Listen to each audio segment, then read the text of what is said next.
Bienvenue sur Catholique TV, c'est Cyril qui vous parle. Alors aujourd'hui les amis, nous avons une émission toute particulière. En effet, j'ai repris contact avec le père Gbénou pour prendre des nouvelles. Alors on est toujours en contact, mais ce que je veux dire par là, c'est que je voulais avoir des nouvelles pour vous les transmettre bien sûr sur son procès en canonisation pour ceux qui sont déjà au courant. Et le père Gbénou, que nous allons accueillir dans 2 secondes, que vous voyez à l'écran, donc m'a parlé de ces accusations qui viennent de différentes sources. Apparemment, il va nous en parler, nous donner des explications détaillées sur ces présumés scandales sexuels qui auraient eu lieu en Argentine avec le pape François.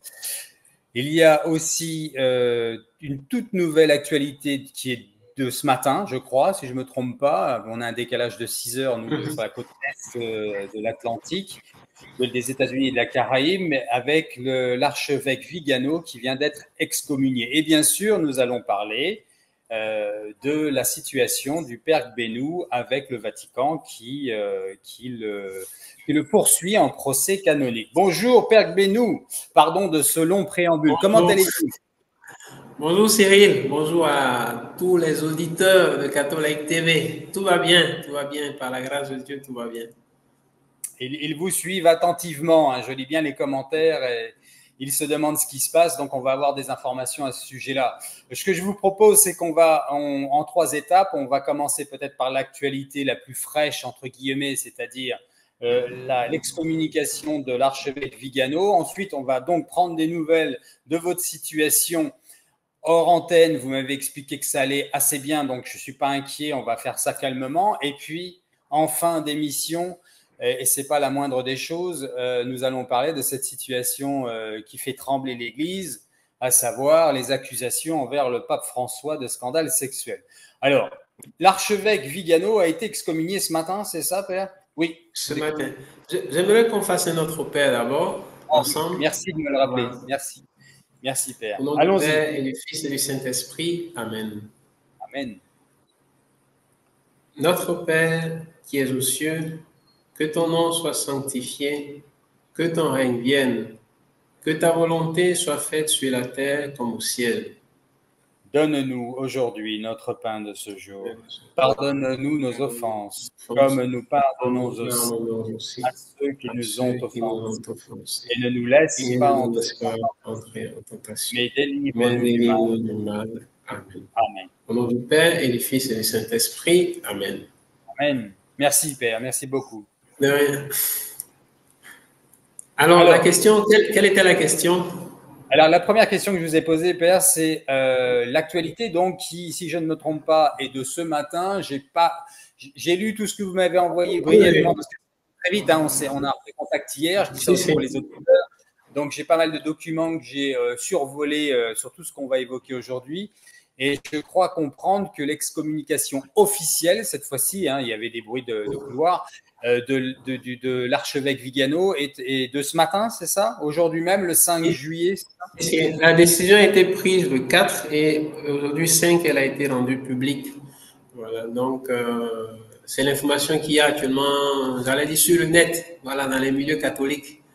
Je vais essayer de faire un partage d'écran et en même temps, qu'est-ce qu'on peut dire alors à ce sujet, mon père? Qu'est-ce qu'on peut évoquer au sujet de… Alors, attendez, il faut que j'aille là. Où est-ce que je suis? Oui.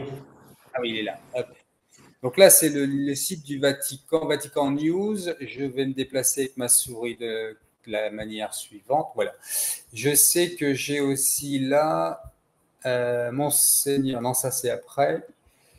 Donc, il a été excommunié pour quelle raison exactement? Je vous laisse parler. Il a été excommunié selon le Vatican, pour avoir manqué de communion avec le pape François, donc pour schisme, et aussi pour ses critiques contre le Concile Vatican II. Voilà. Donc, c'est principalement pour ça. Oui. Chers auditeurs, pardon, Père, de vous couper. Vous voyez, ce que je vais faire, c'est que je fais dérouler les pages comme ça. Ce que vous avez à faire, ce que vous pouvez faire, pardon, c'est vous cliquez sur pause de la vidéo que vous êtes en train de regarder.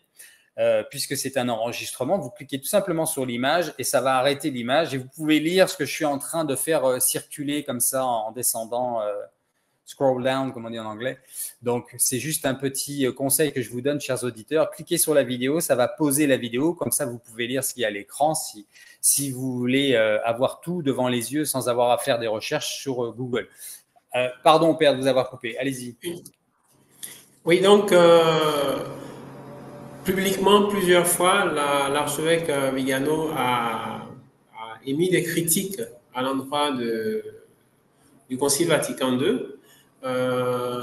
Il pense, et il n'est pas le seul à le penser, beaucoup d'autres personnes dans l'Église l'ont dit aussi, qu'il y a des manipulations qui ont dénaturé d'une certaine façon le Concile Vatican II.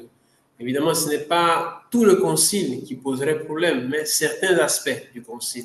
Alors ici, nous n'allons pas entrer dans les détails, mais c'est bon de savoir que c'est un problème qu'il y a dans l'Église, qu'il y a des critiques du Concile Vatican II qui relèvent un certain nombre d'aspects ou d'expressions dans les textes du Concile qui ne seraient pas en conformité avec la tradition de l'Église. Voilà. Et la seconde accusation, c'est le fait que Vigano ne reconnaisse pas l'autorité de François parce que pour lui, comme le pape François est hérétique avant son élection, pendant son élection et après son élection, il ne serait pas officiellement pape. Voilà. Alors, je peux peut-être, si vous voulez, donner mon opinion sur tout ça. J'allais vous le demander, Père. Voilà, mon opinion, c'est que aujourd'hui dans notre Église, parce que ça me concerne aussi, puisque je suis l'objet d'un procès de la part du Vatican à cause de ma critique des hérésies, des erreurs du pape François. Alors, le drame aujourd'hui, c'est, on pourrait dire de façon simple, c'est un manque de rationalité dans notre Église. Ça veut dire quoi? Ça veut dire que... Pardon, Père, pardon, oui. Pardonnez mon impolitesse, mais juste pour les auditeurs, c'est vrai qu'il y a des personnes qui n'ont pas vu, notre première interview. Je vais mettre le lien en dessous de la vidéo. On avait une bonne interview avec le Père Gbénou qui explique ce procès en canonisation contre… Procès canonique, pas en canonisation, procès canonique. Pardon. C'est pas du tout un jargon que je maîtrise. Merci de me reprendre. Donc, je mets le lien. Nous avons les détails de ce procès qu'il a explicité dans une autre émission, chers amis. Donc, vous trouverez le lien en dessous. Continuez, Père. Pardon. Voilà, donc, je parlais d'un manque de rationalité. Ça veut dire quoi? Évidemment, je n'insulte personne, mais j'aimerais dire que traditionnellement dans l'Église, puisque l'Église appartient à Jésus-Christ qui est Verbe de Dieu, Jésus-Christ qui est la parole, le logos, la vérité. Qui dit vérité dit rationnel, dit rationalité. Ça y est, dans l'Église, dans la manière d'aborder les problèmes, il y a toujours ce désir-là de chercher la vérité, d'agir dans la vérité, de travailler dans la vérité. Alors, c'est tout à fait légitime dans une famille telle que l'Église qu'il y ait des personnes qui émettent des critiques en voyant différents problèmes qui surgissent. Voilà.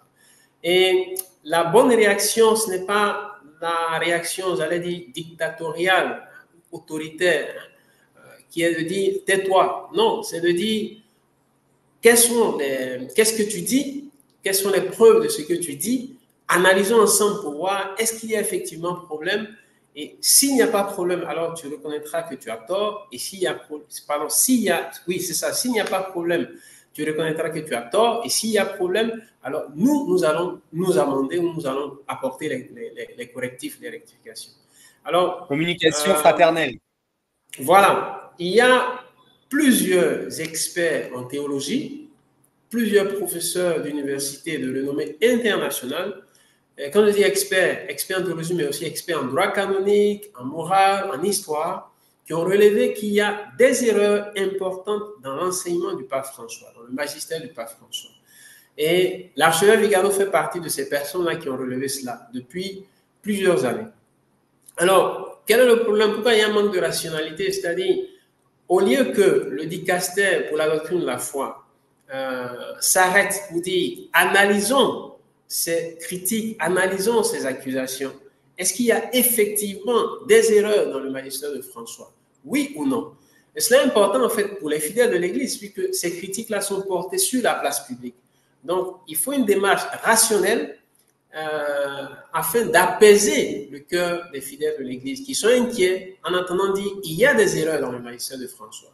Alors, une véritable congrégation pour la doctrine de la foi ou bien un véritable dicastère pour la doctrine de la foi, si elle adopte une démarche rationnelle, c'est de mener une enquête objective, impartiale, pour le bien des fidèles de l'Église, pour dire, nous avons mené nos enquêtes avec les experts reconnus dans l'Église et il y a effectivement des erreurs dans le magistère du pape François. Alors, qu'est-ce que nous avons fait? Nous avons adressé une correction filiale au pape François pour attirer son attention sur ses erreurs et lui demander d'apporter une rectification. Ou bien si c'est un cardinal ou un évêque ou un prêtre, nous avons contacté ce prêtre pour lui demander de revenir, de corriger ces déclarations qui sont hérétiques ou bien qui vont contre la tradition, l'enseignement de l'Église. En fait, c'est ça la démarche rationnelle, la démarche dans la vérité. Voilà. Malheureusement, ce que nous notons depuis le pontificat du pape François, c'est qu'il y a des erreurs, et c'est objectif, ce n'est pas moi qui le dis, beaucoup en l'ont dit et c'est prouvé, il y a des erreurs. Alors, on ne répond pas à ces accusations sur les erreurs, mais alors on utilise le droit de l'Église pour dire manque d'unité envers le pape, schisme, donc sanction. C'est absurde. Alors, chacun fait son tri, et, enfin surtout là-haut, ils font leur tri et ils utilisent la loi quand ça les arrange. Voilà, donc c'est injuste parce que, prenons le cas même de Vigano, le canon à partir duquel ils ont condamné Vigano, c'est le canon 1364 qui demande une sanction en cas de schisme, mais aussi en cas d'hérésie.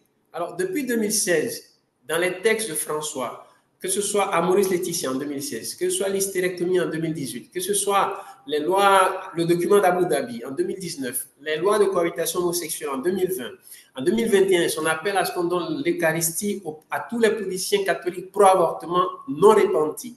2023, Fiusa Supplicans, qui a créé un tollé dans toute l'Église. 2024, Dignitas Infinita, qui commence par sa première phrase, par une phrase hérétique. Alors, toutes ces erreurs, on ne dit rien là-dessus. Le dicastère pour la doctrine de la foi ne dit rien là-dessus. Et utilise ce canon pour dire, nous allons maintenant sanctionner Vigano pour schisme. C'est-à-dire, je demande pardon, mais je suis obligé de le dire, soyons intellectuellement et moralement honnêtes. Et c'est ça qu'on demande aujourd'hui au dicastère pour la doctrine de la foi. Être intellectuellement et moralement honnête. C'est-à-dire, le canon 1364, nous le connaissons tous parce qu'il se trouve dans le code de droit canonique. Et ce canon incrimine aussi bien celui qui profère des hérésies, et c'est le cas du pape François depuis 2016, selon plusieurs experts de l'Église et plusieurs professeurs d'université. Et il n'est pas normal qu'on utilise ce canon pour sanctionner Vigano à partir d'un procès qui d'ailleurs n'est pas juste, puisque il n'y a pas eu de véritable confrontation, de dialogue pour pouvoir arriver à la vérité sur ce que Vigano dit, les arguments qu'il apporte à ses thèses, et on le sanctionne, mais on ne dit rien ni au pape François, ni au cardinal Fernandez, qui a introduit ces erreurs, ni au cardinal Ladaria, qui a introduit ces erreurs, et les personnes qui les ont aidés, notamment l'archevêque Morandi, Giacomo Morandi, qui a été promu évêque dans une ville en Italie, et le père Armando Matteo, qui est l'actuel second du dicastère pour la doctrine de la foi. Alors, tous ceux-là sont là, mais il y a des anciens. Il y a le cardinal Casper, d'Alter Casper, qui est aussi un hérétique, parce qu'il a soutenu des thèses hérétiques. On ne lui dit rien. Ils sont nombreux, les cardinaux, les évêques, les prêtres, qui sont dans l'hérésie, qui sont dans les erreurs. On ne leur dit rien et on sanctionne Vigano. Alors, il y a une injustice flagrante dans notre Église et c'est triste. C'est triste, oui. Juste pour les auditeurs, je voudrais rappeler, et pour corroborer tout ce que vous êtes en train de dire, Père, c'est que nous avons évidemment une certaine liste de personnes de renom dans l'Église, du style Vigano qui vient d'être excommunié, Schneider, Cardinal Burke et d'autres qui démontrent en effet que le pape fait des erreurs. Mais je voudrais juste rappeler que il est aussi en erreur et en opposition avec Benoît XVI et Saint Jean-Paul II post-mortem, si on reprend les textes et même leur prise de parole, tout simplement. C'est important de le noter. C'est très important de dire que le pape François est en contradiction flagrante avec le pape Saint Jean-Paul II et le pape Benoît XVI. Et ça, c'est appuyé sur des faits. Par exemple, Amoris Laetitia, c'est un document qui contredit le document de Jean-Paul II sur la famille, Familiaris Consortio. Ça contredit Familiaris Consortio. 2018, Hysterectomie, c'est un document qui contredit une décision que Benoît XVI avait prise, Ratzinger à l'époque, avec Jean-Paul II en 1994, si ma mémoire est bonne. Mais ils avaient déjà pris une décision sur ce problème et François est venu contredire cette décision-là, évidemment avec ruse, sans que les gens se rendent compte qu'il est en train d'installer une stérilisation directe. C'est un péché grave, mais il a introduit cela dans l'enseignement moral de l'Église. Et les évêques, les cardinaux ne disent rien. C'est pas normal. C'est pas normal. On ne peut pas avoir une église dans laquelle il y a une stérilisation directe qui est admise. C'est un péché grave. Et on induit les fidèles en erreur en permettant cela. 2020, il y a un autre document de Jean-Paul II de Benoît XVI qui parle en disant aux chrétiens que vous ne devez pas accepter les lois de cohabitation homosexuelle. Mais voilà, le pape François apparaît et dit ce que nous devons faire, c'est des lois de cohabitation homosexuelle. Alors que Jean-Paul de Benoît XVI avait dit que si un chrétien promet ce genre de loi, il commet un acte gravement immoral. Nous sommes en train de parler de péché grave. Donc, c'est-à-dire, les preuves sont là. Les décisions prises par François qui contredisent des documents de Jean-Paul de Benoît XVI, c'est très clair. Mais face à tout cela, le dicaster pour la doctrine de la foi est silencieux. Les cardinaux de Rome, de la Curie, qui devraient agir, qui devraient parler pour qu'il y ait une rectification, une correction, sont silencieux. C'est vraiment triste. Au point que... Oui. Pardon de vous couper.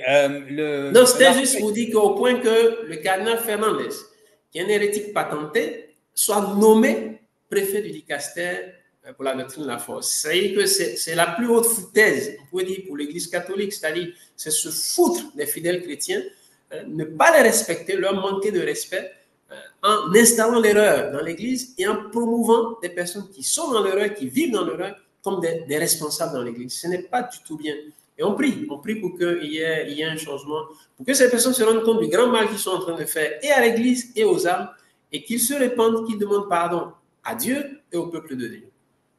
Voilà, oui, alors d'ailleurs, on rappelle, avant de reprendre ce que j'allais dire, on rappelle bien, et c'est le postulat des personnes que j'interviewe en général de toute façon, c'est qu'un catholique a le devoir de prier pour le pape et pour l'Église. Donc, il n'est pas question de juger. Là, nous sommes dans l'information de ce qui se passe, dans le dialogue fraternel intellectuel, comme le dit le père Gbénou. Et ce sont des arguments qui sont crédibilisés, qui sont vérifiés justement par Saint Jean-Paul II et Benoît XVI, comme on vient de le dire. J'ai une question, père.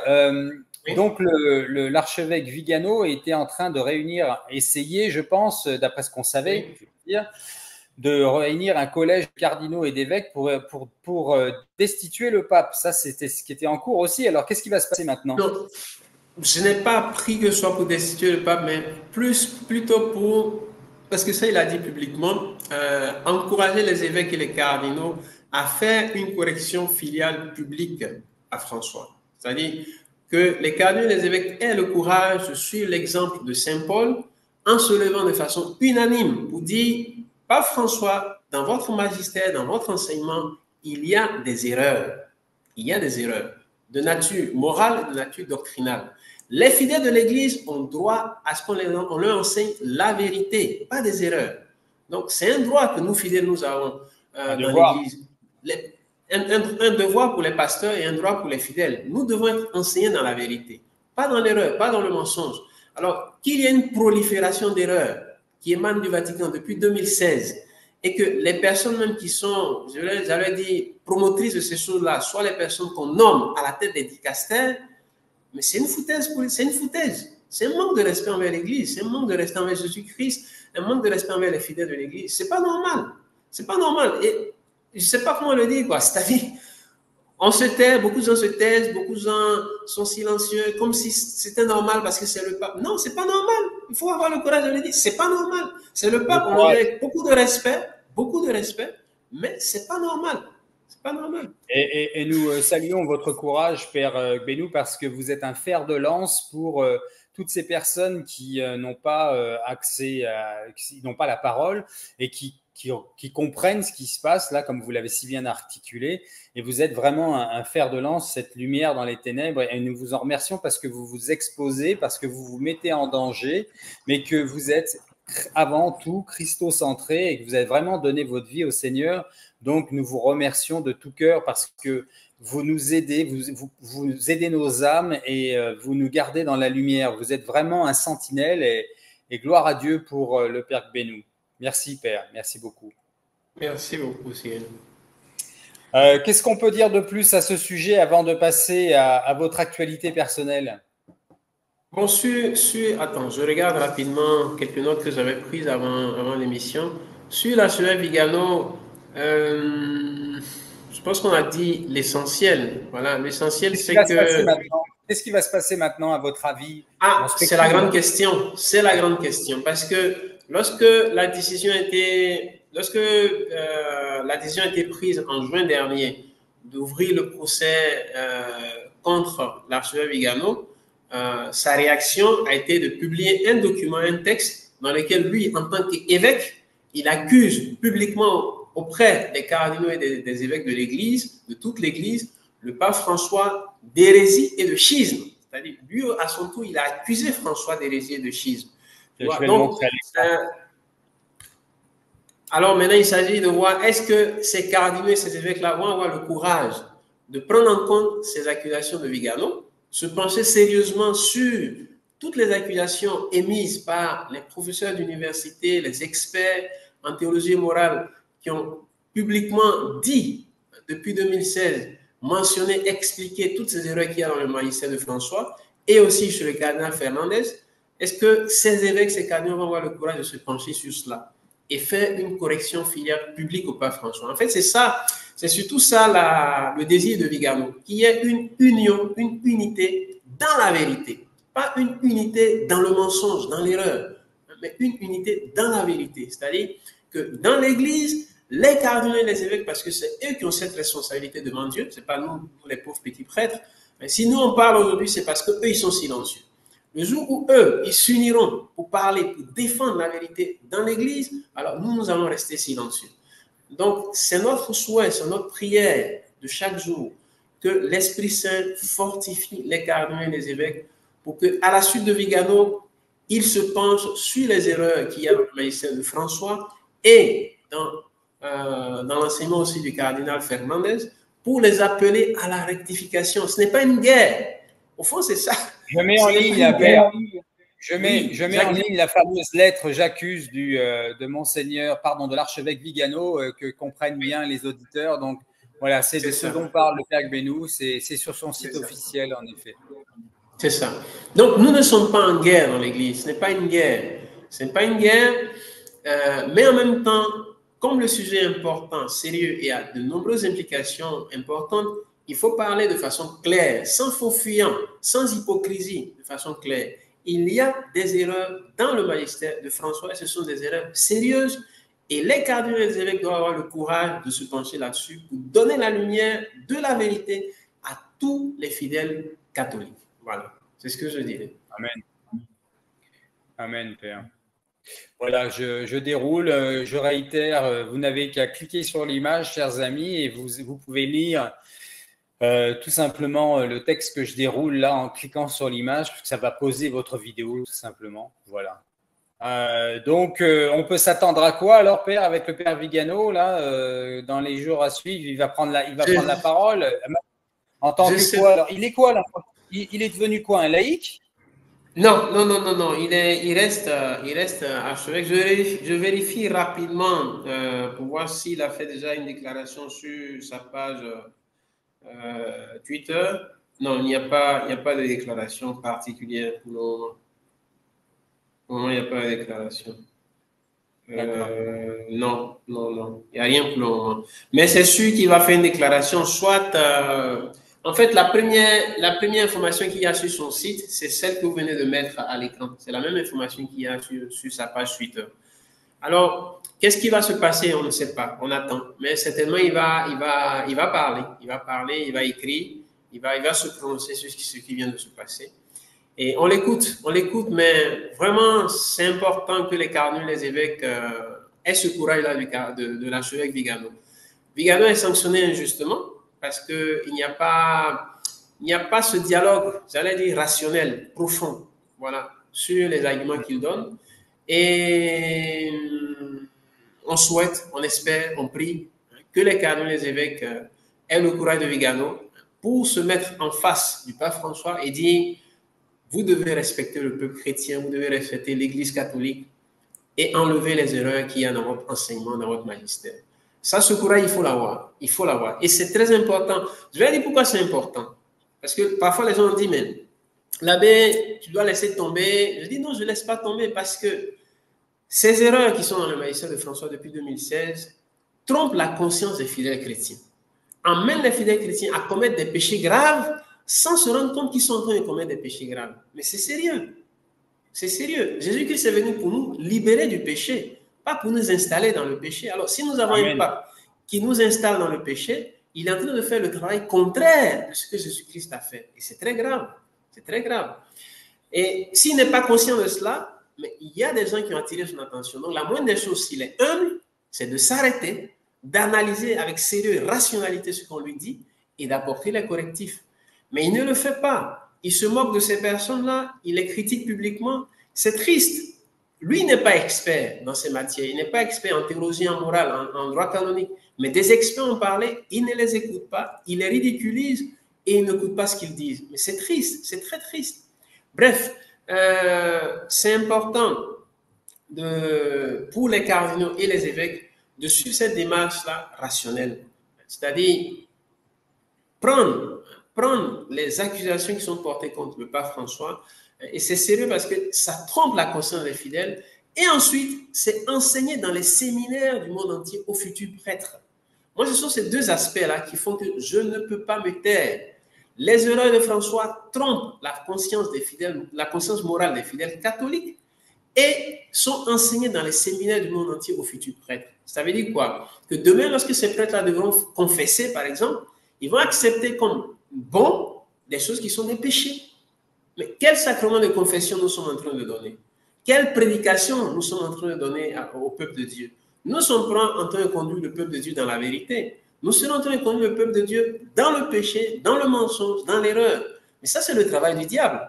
C'est pour ça qu'il y a des gens qui n'ont pas hésité à dire que le pape François est en train de faire l'œuvre du diable. Pas l'œuvre de Dieu, mais l'œuvre du diable. Alors, toutes ces accusations sont sérieuses. Toutes ces paroles, ces phrases sont fortes, oui. Alors, en toute humilité pour quelqu'un qui est vraiment humble, c'est de s'arrêter et de dire, attention, les gens sont en train de dire des choses qui sont très fortes. Est-ce que je ne suis pas vraiment en erreur? Et alors, je m'arrête, j'analyse, et alors, en toute humilité, si je suis en erreur, je reconnais mon erreur. Amen. Aujourd'hui, c'est plutôt une dictature. N'ayons pas la peur de le dire. C'est une dictature. C'est-à-dire, on essaie d'imposer à l'Église, aux fidèles et aux chrétiens et aux évêques et aux cardinaux des choses qui sont fausses. Et s'ils disent non, on les sanctionne. Mais ça, c'est une dictature. C'est une dictature. C'est triste. Une dictature dans l'Église. Et ça, c'est pas normal. C'est pas acceptable. C'est pour ça qu'il y a beaucoup d'évêques qui sont silencieux.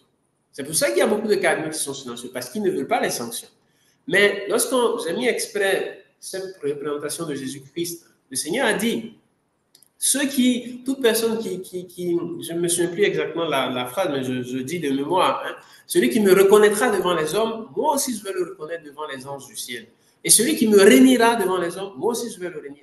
Ce dont on est en train de parler est très sérieux. Les cardinaux, les évêques ont une grande responsabilité, c'est-à-dire le peuple de Dieu est en train d'être trompé depuis 2016, conduit dans l'erreur. Ils n'ont pas le droit d'être silencieux sur cela. Non, ils n'ont pas le droit d'être silencieux. Quelle va être leur réaction maintenant quand Vigano a été sanctionné? Est-ce qu'ils vont parler contre cette sanction ou bien vont continuer à se taire? Bon, c'est très probable que beaucoup vont se taire, mais c'est triste, c'est dommage. C'est dommage. Je dis une dernière chose avec ça, je m'arrête. Il y a certains qui disent, bon, François est vieux, attendons, il va mourir, il va casser la pipe, il va partir. Mais c'est criminel. C'est méchant. C'est méchant, ce n'est pas la charité. Jésus a dit, si ton frère est en erreur, il faut avoir le courage de lui dire qu'il est en erreur pour qu'il change, pour qu'il se convertisse. Mais si nous laissons François dans l'erreur et qu'il meurt dans l'erreur, nous sommes méchants. Nous avons manqué de charité envers lui. Et d'ailleurs, il y a une œuvre de miséricorde spirituelle qui consiste à aider à sortir de l'erreur celui qui est en erreur. C'est une œuvre de miséricorde spirituelle. C'est une œuvre de charité. Nous ne pouvons pas voir quelqu'un qui est en erreur et voir que ces erreurs ont des conséquences graves dans la vie de l'Église et nous taire. Les cardinaux et les évêques qui se taisent sur les erreurs de François commettent, c'est un peu fort de le dire, mais c'est un acte grave. C'est un acte grave. Mais est-ce que c'est un péché grave? S'ils sont conscients de ce qu'ils sont en train de faire, ils le font sciemment, c'est un péché grave. C'est un péché grave parce que c'est trahir une obligation grave qu'on a vis-à-vis de l'Église et des fidèles de l'Église. Bon, Amen. Voilà, c'est ce que Merci. C'est très vrai, c'est très limpide ce que vous dites et c'est vraiment des paroles d'exhortation chrétienne. Je mets une dernière fois la photo donc de l'archevêque Carlo Maria Vigano qui a été excommunié aujourd'hui et nous attendons la suite. Alors, deuxième information, nous allons passer à votre actualité personnelle. Où en êtes-vous avec ce procès, cher père? Bon, le procès, on prie on prie pour que ceux qui n'ont pas eu la sagesse de ne pas sanctionner Vigano aient au moins la sagesse de ne pas me sanctionner, moi, pauvre petit prêtre, qui, par amour de Jésus-Christ, vérité, refuse de se taire et veut proclamer la vérité de Jésus-Christ. Donc, dès le départ, je me suis efforcé pour, j'allais dire, mettre tous les chrétiens au courant de ce qui est en train de se passer. Parce que c'est important, s'il y a un prêtre, l'Église n'a pas beaucoup de prêtres, l'Église a besoin de prêtres. Alors, si un prêtre, en accomplissant sa mission de prêtre, dit la vérité sur les erreurs qu'il y a dans l'enseignement du pape François et qu'on veut le sanctionner pour cela, alors il appartient au peuple de Dieu de dire non, ce n'est pas normal. Ce qui est normal, c'est que s'il y a des erreurs, ce qui est normal, c'est qu'il y ait des enquêtes. Et s'il y a des erreurs, alors que celui qui est en erreur reconnaisse qu'il est en erreur et qu'il demande pardon à Dieu et au peuple de Dieu. C'est tout. Ce n'est pas une guerre. C'est aussi simple que cela. Alors, le pauvre prêtre qui dit la vérité, qui dit qu'il y a des erreurs, il faut le laisser en paix. Voilà. Donc, moi, je prie pour que le cardinal préfet du dicaster pour le clergé, le cardinal Heung-sik, c'est un Coréen, qu'il ait cette sagesse-là de ne pas me sanctionner, même si l'Opusei, qui est l'institution à laquelle j'appartiens et qui m'a expulsé, qui m'a chassé parce que j'ai refusé de me taire sur ces erreurs-là qu'il y a dans le magistère de François. J'espère, je prie, nous prions, parce qu'il y a beaucoup de gens qui prient aussi pour cela, que le cardinal ait la sagesse de ne pas accepter ce procès mal fait par l'Opusei, parce que c'est un procès injuste, un procès dans lequel il y a eu des accusations, mais sans aucune preuve d'accusation. Un procès qui a été fait rapidement, un procès dans lequel je n'ai pas pu me défendre parce que je n'ai pas eu la possibilité de me défendre, ni par écrit, ni je ne pouvais pas le faire physiquement parce que j'ai dit que je ne pouvais pas aller en Côte d'Ivoire à cause des menaces de mort que j'avais reçues. Alors, selon le droit, on devait me donner la possibilité de me défendre par écrit. Pas écrit, je pouvais répondre à leurs questions pas écrit, mais même cela, ils ont refusé, donc le procès était mal fait, mais il a été quand même transmis au Vatican. Donc j'espère, je prie que le cardinal soit honnête, soit intellectuellement et moralement honnête, soit juste, et qu'il reconnaisse que ce procès a été mal fait. Et même si ce procès devrait être refait, qu'on me donne la possibilité de me défendre, de me justifier, d'expliquer. Ce que j'ai déjà fait publiquement, tout le monde le sait déjà, j'ai déjà tout expliqué publiquement, de quoi on m'accuse, pourquoi ces accusations ne sont pas fondées, hein, etc., etc. De quoi on m'accuse? On m'accuse de manquer d'obéissance au silence. Et je dis non, s'il y a des crimes qui sont commis contre le peuple de Dieu, demander le silence, c'est demander d'être complice de ces crimes-là. Voilà. Amen. L'obéissance ne peut pas être exigée pour couvrir des crimes contre la vérité dans l'Église. C'est pas juste, c'est pas du tout juste. On peut pas invoquer l'obéissance pour favoriser le péché. Non, c'est pas normal. Donc, tout cela, je les ai très bien expliqué. Alors, ceux qui vont voir les anciennes vidéos de Catholic TV ou vont voir ma page Facebook, ma page Twitter, auront toutes les informations sur cela. Donc, c'est notre prière actuellement, voilà, que le Vatican ait la sagesse de ne pas me sanctionner, même s'ils ont sanctionné Vigano. Voilà. Oui, question, Cyril. Oui, qu'il ne faut pas confondre, vous l'avez très bien articulé, mais pas confondre obéissance et permissivité. Voilà, c'est ça. C'est ça. C'est très important. Esper, à mon tour, je vous demande, si vous voulez bien, je vais demander à tous les auditeurs de nous rejoindre et je vais vous demander de le faire parce que j'en suis incapable. Dans le langage de l'Église, de prier un Notre Père, un Je vous salue Marie et un Gloire au Père pour vous, pour votre situation canonique avec le Vatican. Merci beaucoup. Non, merci. Donc, par rapport à ce procès, on continue à prier et j'ai pas de nouvelles actuellement. La dernière nouvelle que j'ai, émanant du vicaire régional de l'Opus Dei en Côte d'Ivoire, c'est que le procès du côté de l'Opus Dei a été finalisé et le dossier a été transmis au Vatican. Voilà. Donc, la balle maintenant est dans le camp du Vatican. Le Vatican a deux possibilités. Soit annuler le procès, puisque j'ai déjà prouvé par A plus B que ce procès ne devrait pas avoir lieu, parce que les accusations que j'ai portées contre François sont fondées. Donc, on ne doit pas me sanctionner parce que je porte des accusations fondées. Donc, le dicaster pour le clergé a la possibilité d'annuler le procès, ou bien, s'ils estiment que je dois être poursuivi, alors ils ont la possibilité de dire à l'Opus Dei de refaire le procès parce que le premier procès a été mal fait. Donc, qu'ils refassent le procès, qu'ils me donnent la possibilité de me défendre, contre leurs accusations. Et puis, troisième possibilité, c'est que le dicaster, ça serait la solution la plus malheureuse, parce que ce serait la solution la plus injuste et la plus malhonnête aussi, que le dicaster disent, bon, l'Opus Dei, nous acceptons ce que l'Opus Dei a décidé et nous sanctionnons le père Jean-Pierre Benoît.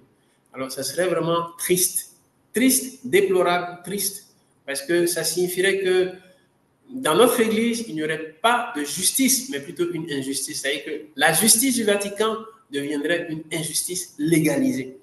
Et c'est déjà le cas avec la décision de Vigano, parce qu'on utilise le canon 1364 pour sanctionner Vigano, et ce même canon qui devrait sanctionner Fernandez. Et le pape François ne peut pas le sanctionner, mais au moins lui adresser une correction filiale et sanctionner plusieurs évêques et cardinaux qui sont en erreur. On n'utilise pas pour ces erreurs, mais on utilise pour Vigano. C'est-à-dire, c'est une justice à deux vitesses, voilà, pour dire la chose comme ça. Voilà. Jésus, j'ai confiance en toi. Père, nous vous écoutons pour la prière en latin. Allez-y. Ok. Pater noster, qui es in celis, sanctificetur nomen tuum, venia primum tuum. Fiat voluntas tua, sicut in cielo et in terra. Panem nostrum quotidianum da nobis hodie, et dimitte nobis debita nostra, sicut et nos dimittimus debitoribus nostris, et ne nos inducas in tentationem, sed libera nos a malo. Amen. Amen. Ave Maria, gratia plena, Dominus tecum, benedicta mulieribus et benedictus fructus ventris tui, Iesus. Sancta Maria, Mater Dei, ora pro nobis peccatoribus, nunc et in hora mortis nostre. Amen. Gloria Patri et Filio et Spiritui Sancto, sic erat in principio, et nunc et semper, et in saecula saeculorum. Amen. Voilà. Merci, Père. Merci. Et vous avez une estimation de date pour le retour du Vatican ou pas? Non, aucune information. Aucune information. Donc, pour le moment, je dis no news, good news. J'espère. Oui, pas de nouvelles, bonnes nouvelles. En effet, Père, et pour les auditeurs, une fois de plus, de toute façon, nous sommes en contact quotidiennement et dès qu'on aura des informations importantes, on vous tendra le micro comme d'habitude. Encore une fois, de toute façon, merci beaucoup pour tout ce que vous faites parce que vous êtes vraiment un sentinelle, une lumière dans ces ténèbres. Je me répète, mais c'est tellement vrai.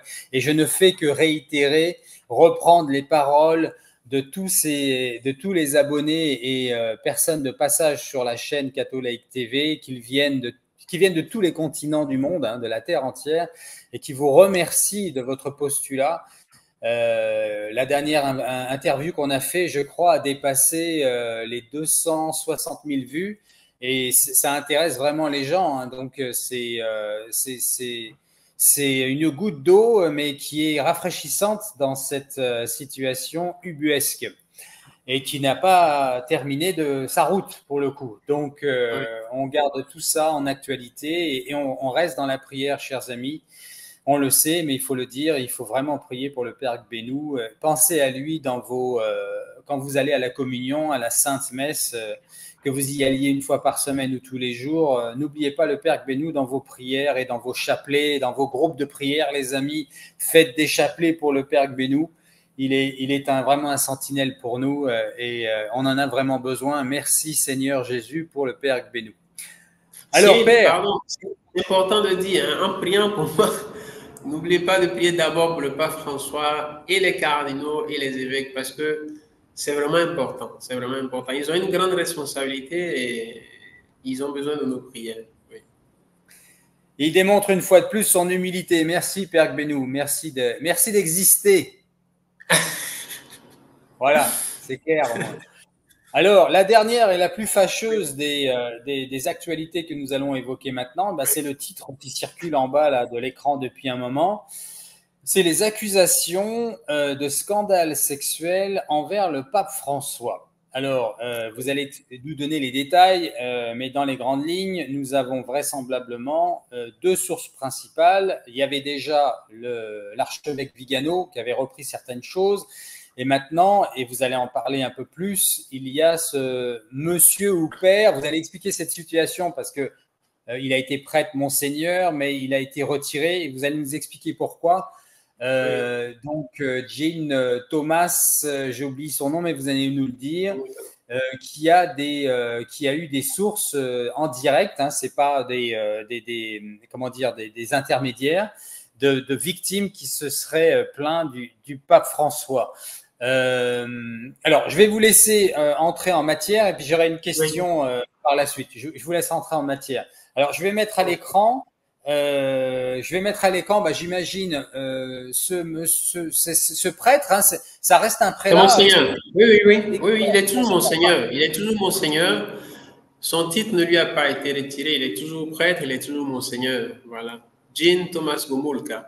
Alors lui, il s'est spécialisé, il est déjà à la retraite. Il est aumônier militaire, il est déjà à la retraite et il s'est spécialisé en enquête sur les abus sexuels dans l'Église. Voilà. Parce qu'il est américain, il est aux États-Unis. Et aux États-Unis, ils sont confrontés à ce grand problème, notamment avec le cardinal McCarrick. Et il a commencé aussi à faire des recherches en Argentine par rapport au pape François. Voilà. OK. Alors, qu'est-ce qu'il y a de nouveau? Qu'est-ce qui s'est passé? Vous m'avez appris cette lettre. Mais on ne doit pas commencer par lui. On doit commencer par Vigano d'abord. Parce que c'est à la suite de Vigano qu'il a parlé le 29 mai 2024 sur sa page Twitter. L'archevêque Vigano, après quelques polémiques qu'il y a eu sur des phrases du pape François en relation avec l'homosexualité, il a dit que... J'avais fait une vidéo là-dessus. Vous la trouverez sur la chaîne, chers auditeurs. Excusez-moi, Père. Allez-y. Ah, OK. Donc, l'archevêque Vigano avait donné l'information comme quoi il a reçu d'une source fiable, de première main, c'est-à-dire il a reçu d'un novice jésuite, c'est-à-dire le concerné lui-même, jésuite, novice jésuite, ancien novice jésuite, parce qu'il n'est plus dans la compagnie de Jésus, qu'il aurait été victime d'abus sexuels de la part du pape François. Alors, évidemment, quand l'archevêque Vigano a donné cette information sur Twitter, actuel X, il y a eu beaucoup de commentaires dans les médias, beaucoup de commentaires. Et beaucoup de gens ont dit, attention, Excellence, vous devez donner plus de preuves. Voilà, plus de preuves. Donc, la présomption d'innocence, elle est importante. C'est pour ça qu'au tout début de cette explication, je voudrais insister là-dessus. La présomption d'innocence est importante. C'est-à-dire, tant qu'il n'y a pas de preuves claires, tant qu'il n'y a pas, j'allais dire, de victimes qui parlent clairement pour dire, moi j'ai été abusé sexuellement par le pape François, il faut faire attention. Voilà. C'est-à-dire, il ne faut pas accuser pour accuser, même si on n'est pas d'accord avec plusieurs choses que le pape François a fait qui ne sont pas bien. Hein, il ne faut pas accuser pour accuser. La présomption d'innocence, elle est très importante. Voilà. Donc, moi, je dirais, en tant que catholique, nous prions pour que ces accusations soient fausses. Pourquoi? Parce que Amen. Si ces accusations étaient vraies, elles auraient beaucoup de conséquences désagréables. C'est un sujet désagréable. D'ailleurs, je sais qu'il y a beaucoup de chrétiens qui n'aimeraient pas aborder ce sujet. Il y a beaucoup de prêtres qui n'aimeraient pas aborder ce sujet parce que c'est un sujet désagréable. C'est un sujet délicat, un sujet désagréable. Donc, en tant que catholique, nous prions pour que ces accusations soient fausses. Mais, en tant que catholique, disciple de Jésus-Christ qui est vérité, si ces accusations étaient vraies, il est important que nous ayons la vérité. Nous avons droit, en tant que catholique, nous avons droit à la vérité sur ce problème-là, si les accusations sont vraies. Parce que cela a beaucoup d'implications, Parce que les responsables de l'Église qui ont dit tolérance zéro, transparence contre les abus sexuels, eux-mêmes doivent donner l'exemple. Voilà. C'est-à-dire, c'est important. Là, je pense qu'un aspect très important dont il faut tenir compte, et peut-être on le néglige parfois, et ils en ont parlé parce qu'ils sont tristes pour cela, c'est les victimes. Les personnes qui étaient victimes d'abus sexuels, soit de la part de prêtres ou d'évêques, lorsqu'ils en ont parlé publiquement, ils ont perçu un rejet. Voilà. On ne les a pas crus, on les a pris pour des menteurs, on les a pris pour des gens qui ne sont pas sérieux, on les a minimisés. Bon. Parmi ces gens, il y en a qui se sont suicidés, c'est triste. Il y en a qui ont cessé d'aller à l'église. Il y en a qui ne supportent pas de voir des prêtres prêcher parce qu'ils disent, bon, ces prêtres-là sont en train de nous mentir alors qu'ils mènent une vie double, une vie hypocrite. Alors, donc, c'est vraiment un sujet triste, quoi. Oui. Excusez-moi d'interrompre, mais je pense que c'est important. Il y a quelque chose que je voudrais quand même dire, et c'est important aussi pour les auditeurs. Bon, d'abord, en préambule de ce que je vais dire, vous l'avez dit vous-même, il y a présomption d'innocence, il n'y a pas d'accusation officielle, ouverte, publique, avec procès, et encore moins de jugement reconnu comme culpabilité. Ça, je ferme la parenthèse. Mais ce que je voudrais souligner, c'est que là, on n'est pas du tout, de toute façon, dans une situation de pédocriminalité. Il ne faut pas tout mélanger, déjà, premièrement. Oui. On parle bien de supposées accusations sur des adultes au séminaire. OK. Premièrement, permettez-moi de jouer un petit peu l'avocat du diable.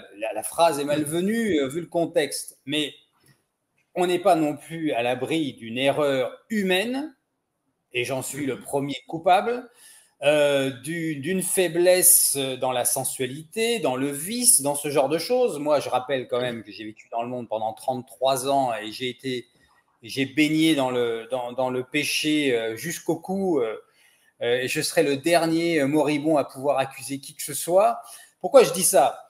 Est-ce qu'on ne pourrait pas avoir affaire non plus à une situation d'un passé humain, comme tous les êtres humains que nous sommes, nous avons des choses à nous reprocher, certains plus graves que d'autres, mais qui sommes-nous pour accuser qui que ce soit? Et je finirai en disant que peut-être que nous avons affaire à une situation, encore une fois, dans le passé, d'une faiblesse entre adultes peut-être pas consentants, encore faut-il le prouver, et qu'il pourrait y avoir non pas présomption, mais de l'eau est passée sous les ponts et que les hommes évoluent. Enfin voilà, je ne veux pas édulcorer la situation, je voudrais juste arrêter de noircir le tableau et réveiller un peu les consciences en se disant attention là, c'est peut-être pas si grave que ce qu'on est en train de dire. D'abord, qu'est-ce qu'on est en train de dire? Vous voyez ce que je veux dire? Je voudrais juste mettre un peu d'équilibre dans tout ça, ramener un peu d'humanité pécheresse que nous sommes tous. Hein. Voilà. Je ne sais pas si c'est clair ce que j'ai dit, mais donc, oui, c'est très clair, c'est très clair. Donc, je dirais que effectivement, c'est une très bonne remarque, Nous devons éviter de donner l'impression que nous avons une église de pur, c'est-à-dire une église de personnes sans tache, sans défaut, sans péché. Parce que ce n'est pas vrai, nous sommes tous pécheurs. C'est pour cela, d'ailleurs, que Jésus-Christ nous a laissé le sacrement de la confession. Voilà. Ne serait-ce que penser mal de son prochain, avoir un sentiment de colère, c'est un péché. Donc, nous sommes tous pécheurs et nous devons avoir cette compassion envers tous les pécheurs. Ça c'est clair. Je pense par exemple à Marie-Madeleine, qui était une prostituée, mais elle est sainte aujourd'hui parce qu'elle a tourné la page. Je pense au bon larron qui était sur la croix avec Jésus-Christ. C'était un malfrat, mais il a tourné la page. Et aujourd'hui, il est au ciel. Et d'ailleurs, il a été le premier à entrer au ciel, selon, si on veut lire de façon littérale les paroles de l'évangile, non? Parce que je dis, aujourd'hui même, tu seras avec moi dans le paradis. Bon, on ne sait pas s'il y a quelqu'un qui l'a précédé, mais en tout cas, c'est sûr que ce jour-là, il est entré au paradis. Bref, nous n'avons pas une église pure. Il y a des exemples. Même Saint-Pierre, il a été pécheur. Saint-Paul, il a été pécheur. Quel autre exemple on peut donner? Saint-Augustin, il a été pécheur. Donc, Saint-Augustin d'ailleurs a raconté ses péchés de faiblesse liés notamment à la sexualité. Bon, mais tout cela ne nous a pas empêché d'être saints et de bien accomplir leur travail de pasteur. Maintenant, où se trouve le problème? Le problème se trouve, on peut dire, dans l'honnêteté personnelle. Ça veut dire quoi? Si je fais une conversion, c'est que je fais une conversion. Donc, je ne peux pas parler de conversion et en même temps m'installer dans la tricherie. C'est ça qui n'est pas bon. C'est-à-dire, quand Marie-Madeleine a tourné la page, elle a tourné la page. Quand le bon larron a tourné la page, il a tourné la page. Quand Saint-Augustin a tourné la page, il a tourné la page. Donc, ce n'est pas normal que quelqu'un qui, par faiblesse, disons qu'il est au séminaire, et il a des faiblesses. Bon, déjà, à ce niveau, il devrait même s'arrêter et être honnête envers lui-même. Dire, si j'ai un attrait pour la sexualité, il est mieux que je me marie. Parce que ça, Saint Paul l'a dit. Saint Paul a dit, mieux vaut se marier que d'être en train de mourir de passion, de se torturer de passion, de brûler de passion. Voilà. Donc, il faut être honnête envers soi-même. Si on voit, parce que le sacerdoce, ce n'est pas pour tout le monde. Bon, peut-être cette phrase peut choquer, mais je veux dire, c'est pas tout le monde. Dieu n'appelle pas tout le monde à être prêtre. Il appelle, il veut qu'il y ait certaines personnes qui se marient, qui aient des enfants, parce que c'est nécessaire pour perpétuer l'espèce humaine et c'est nécessaire que nous ayons des prêtres, parce que les prêtres sont enfants de personnes qui sont mariées. Donc, Dieu n'appelle pas tout le monde à être prêtre, mais ceux qui l'appellent à être prêtre ont cette grande responsabilité de se conformer à la vie sacerdotale, qui, dans l'Église catholique, signifie le célibat. Et donc, l'abstention de la vie sexuelle. Donc, si quelqu'un constate que par faiblesse, par négligence, par les péchés de sa vie, il a du mal à vivre cette sexualité-là, ou bien cette non-sexualité-là, il faut qu'il soit honnête envers lui-même, ne pas se compliquer la vie. Je donne un exemple tout simple qui permet de comprendre. C'est comme si moi, je suis un footballeur, j'ai reçu de Dieu un grand talent footballistique et j'évolue dans la Champions League, c'est-à-dire dans la Ligue des Grands. Bon, tout le monde joue au foot, mais c'est que nous, on joue un foot qui est particulier, qui est au service de tout le monde. Donc, mais on me donne des conseils, on me dit, oh, quand tu joues au foot, sois prudent, ne fais pas tel mouvement, hein, ou bien quand tu t'entraînes, porte tes chaussures, hein, ne joue pas sans les chaussures. Bon, moi, je néglige un certain nombre de choses et finalement, je me fais une foulure, une entorse ou une fracture qui est telle que je ne peux plus jouer au foot au niveau international parce qu'au niveau international, c'est très exigeant d'un point de vue physique. Donc, qu'est-ce qu'il faut? Il faut que je sois honnête envers moi-même, reconnaître que bon, je n'ai plus cette capacité d'être en première ligue. Je serai en seconde ligue. Je vais continuer à être chrétien, je vais continuer à être catholique, je vais servir l'Église, aider l'Église d'une autre façon. Mais je continuerai à être chrétien. Mais je ne peux pas être prêtre. Pour respecter les exigences, vous voulez dire. Voilà.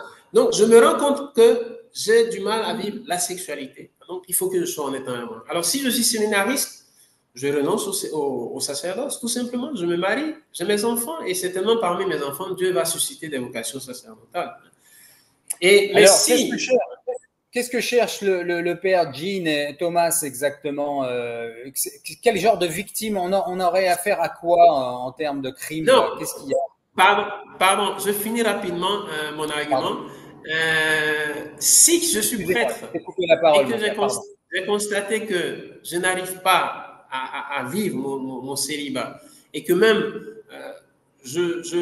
bon, c'est triste de dire tout cela, hein, mais un prêtre qui aurait plusieurs relations par-ci par-là, il fait du mal à l'Église, il fait du mal à ces âmes même, à ces personnes-là qui n'approchent pas de Dieu.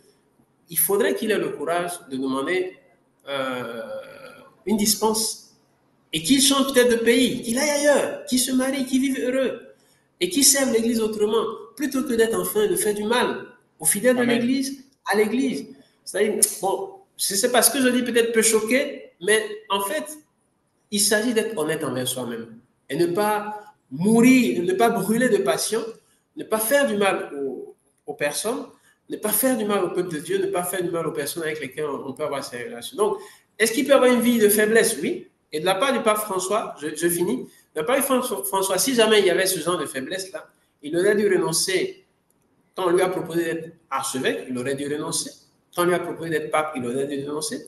Et il ne serait pas le premier. Il y a beaucoup de gens qui ont renoncé à l'épiscopat parce qu'ils n'ont pas donné de motif, mais ils ont renoncé pour différents motifs. Ce n'est pas forcément lié à la sexualité, ça peut être parce qu'ils ne veulent tout simplement pas être évêque, c'est tout. Mais je veux dire, si quelqu'un sait qu'il n'est pas apte pour une fonction dans l'Église, il est mieux de se retirer plutôt que de se mettre devant. Et ce qui pose problème avec le pape François, c'est que dans ses actions, et ça on en parlera après, il protège des personnes qui ont fait des abus sexuels. Et c'est ça qui pose problème avec François.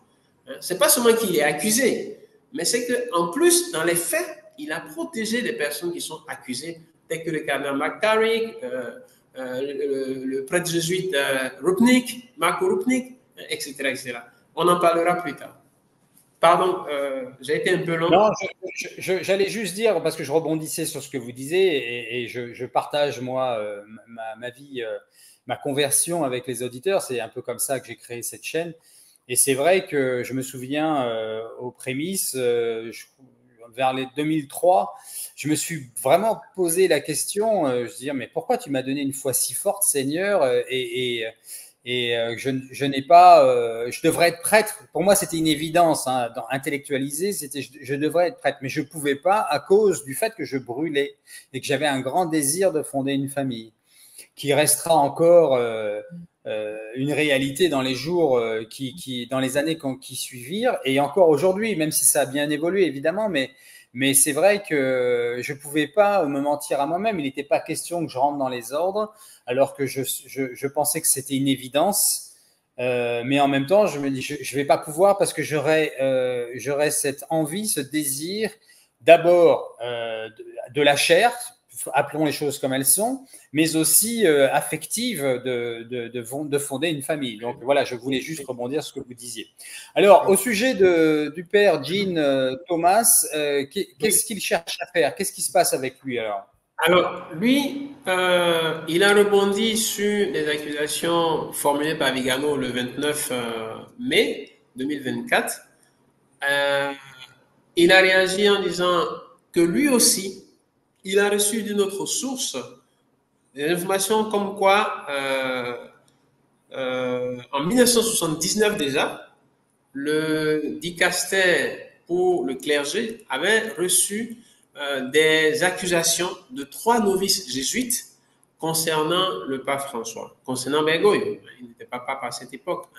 Donc, ce sont des accusations sérieuses. Ce sont des accusations sérieuses. Donc, ces accusations peuvent être fausses, évidemment.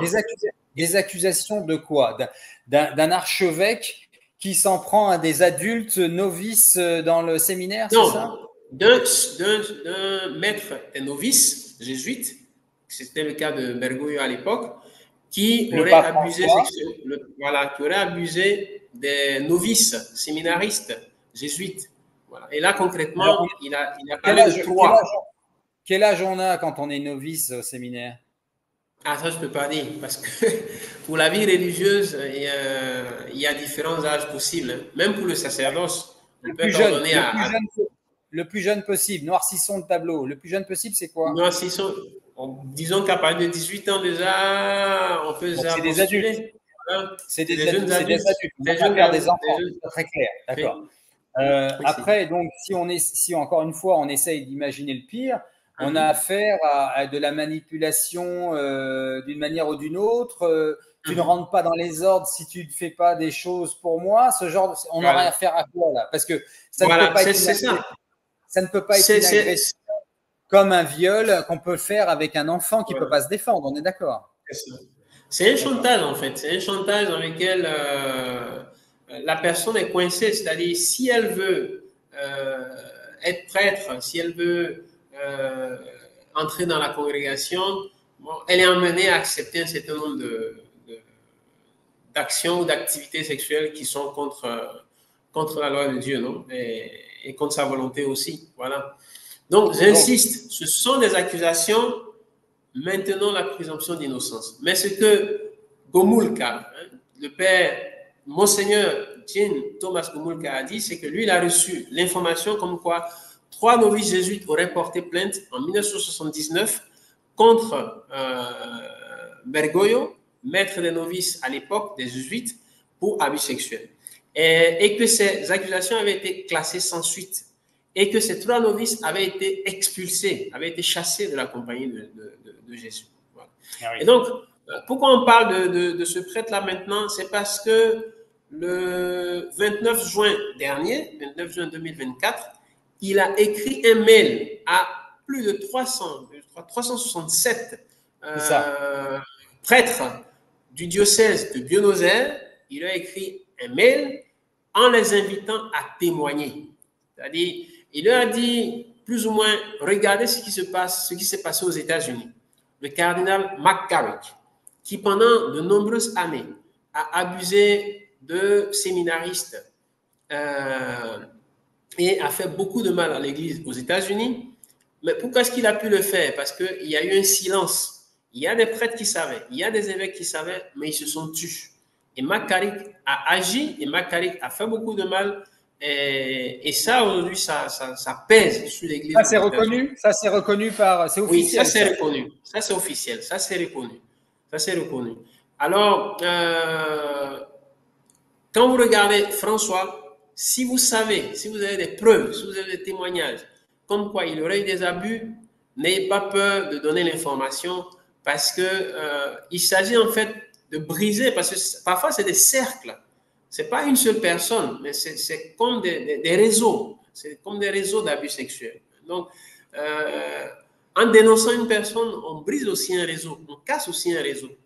Voilà. Et oui, bon, donc je précise pour les auditeurs que donc à l'écran vous avez le père Monseigneur Jean Thomas Gomulka, qui est aussi un avocat qui protège contre les abus sexuels. Il s'occupe particulièrement de ça. Alors vous allez nous dire, avant que je continue, père, ou plutôt après, quand j'aurai terminé, qui il est aujourd'hui, pourquoi il n'est plus prêtre et qu'il est marié, qu'il a 2 enfants, des twins, comme on dit, des jumeaux. Oui. Et parce que c'est intéressant comme particularité. Mais sinon, donc, comme disait le père Benou à l'instant, il a envoyé, avec ces accusations qu'il a reçues de sources sûres, il a décidé d'envoyer une lettre à 367 prélats à Buenos Aires pour leur demander s'ils n'avaient pas vécu la même chose. Et il leur précise qu'ils peuvent lui répondre en créant une nouvelle adresse email incognito sans donner leur nom, juste pour pouvoir se libérer de certaines choses à minima, si c'était le cas. Voilà, c'est ce qui s'est passé. Alors, parlez-nous un peu plus du père Jean Thomas Gomulka en tant que personne, en tant que prélat. Donc, vous avez dit qu'il était dans l'armée, mais qu'est-ce qui fait qu'il est encore monseigneur, mais qu'il est aussi marié? Oui, donc lui, il était aumônier militaire. Il a servi dans l'armée des États-Unis dans les années 80. Et il y a eu un moment où il a constaté en tant qu'aumônier militaire qu'il y avait un prêtre qui avait des abus sexuels avec des militaires. Voilà, et donc il en a parlé à leur évêque, et malheureusement, ils étaient 2, lui et un prêtre dominicain. Malheureusement, ils ont été mis à l'écart. C'est-à-dire, c'est terrible. C'est-à-dire, ils dénoncent des faits qui sont graves, qui ne sont pas bien, et on les sanctionne. Et on ne sanctionne pas celui qui est en faute. C'est eux qui dénoncent le mal qu'on sanctionne. Donc, ils ont été mis à l'écart. Et plus tard, bon, lui, ça l'a éloigné et finalement, il a eu ses enfants. Bon, c'est triste. C'est triste parce que c'est comme aussi une vocation. Comment c'est possible? Comment c'est possible ça qu'il ait pu se marier alors et qu'il soit encore Monseigneur? Je ne comprends pas. Justement, aucune décision n'a été encore prise par rapport à lui. Aucune décision n'a été encore prise. Sinon, normalement, une décision devait être prise pour dire qu'il est renvoyé de l'état clérical, etc., etc. Mais aucune décision n'a été encore prise. Donc, il est toujours officiellement Monseigneur et prêtre. Alors, pardonnez-moi, mais je vais faire encore une fois l'avocat du diable. Pourquoi n'a-t-il pas porté sa croix, resté prêtre et souffert le célibat, mais qu'il avait déjà concédé, qu'il avait accepté en devenant prêtre? Comment oui, non, c'est dommage. C'est clair que c'est dommage. C'est dommage. N'accuse pas, mais je me pose la question. Non, c'est clair. C'est clair que c'est dommage ce qui est arrivé à la fin. C'est dommage. Il ne donne pas de détails sur, j'allais dire, sa vie privée, sa vie personnelle. Qu'est-ce qui l'a poussé finalement à avoir ses enfants. Mais c'est dommage. Il aurait dû rester prêtre, même s'il était mis à l'écart. Il aurait dû rester prêtre, il aurait dû persévérer dans sa vocation. Est-il la personne la mieux placée pour aller fouiner dans le péché de son frère, ou plutôt de mettre en exergue des accusations qui sont peut-être fondées, encore une fois? C'est vrai que ça ne va pas venir aider son procès ou son dossier d'avoir cette ambiguïté de prêtre qui finalement se marie et a des enfants. C'est triste de le dire, mais je suis obligé de dire la vérité. Hein, donc, voilà. Oui, c'est clair que s'il était resté prêtre, qui n'avait pas eu ses enfants, ça lui donnerait plus de force, on pourrait dire, dans ce qu'il est en train de défendre aujourd'hui. Mais moi, je me rappelle toujours d'un écrivain espagnol qui a dit en espagnol, il a dit « La verdadera lo diga Agamenón o su porquero ». Ça veut dire quoi? Ça veut dire la vérité est la vérité, que ce soit Agamenón qui le dise ou celui qui s'occupe de ses porcs. Ça veut dire quoi? Ça veut dire que le fait que l'archevêque Vigano ait porté des accusations à partir d'informations qu'il a reçues, il a porté des accusations pour abus sexuels réalisées par le pape François, et que celui-là aussi ait reçu des informations allant dans ce sens-là, même si, j'allais dire, lui-même, il n'a pas, dans sa propre vie, persévéré en restant fidèle à son sacerdoce. Bon, ce qu'il faut regarder, c'est la vérité. Est-ce que ce qu'il dit est vrai ou faux? C'est ça le plus important. Et c'est pour ça qu'il serait bon qu'il y ait des enquêtes. Voilà, qu'il y ait une enquête. Aussi, pourquoi c'est important? C'est aussi pour donner une paix aux fidèles de l'Église. Puisque ces accusations que Vigano a portées, ces accusations que Gomulka apporte, ce sont des accusations publiques. Donc, ce sont des choses qui arrivent aux oreilles des fidèles de l'Église. Et donc, c'est bon qu'il y ait une enquête pour rassurer les fidèles. Dire, le pape François est clean, il n'y a rien, ce sont des fausses accusations. Ou bien, attention, malheureusement, le pape François a effectivement commis des abus, il demande pardon au peuple de Dieu, etc., etc. C'est-à-dire, je ne sais pas, c'est ce que j'ai dit au départ, c'est une démarche de rationalité, c'est une démarche d'amour de la vérité, c'est ça qui doit nous guider, indépendamment de nos faiblesses, indépendamment de nos erreurs. Mais nous devons avoir toujours ce désir-là de vivre dans la vérité. Donc, même quelqu'un qui aurait commis des erreurs, qu'est-ce qui l'empêche de défendre la vérité?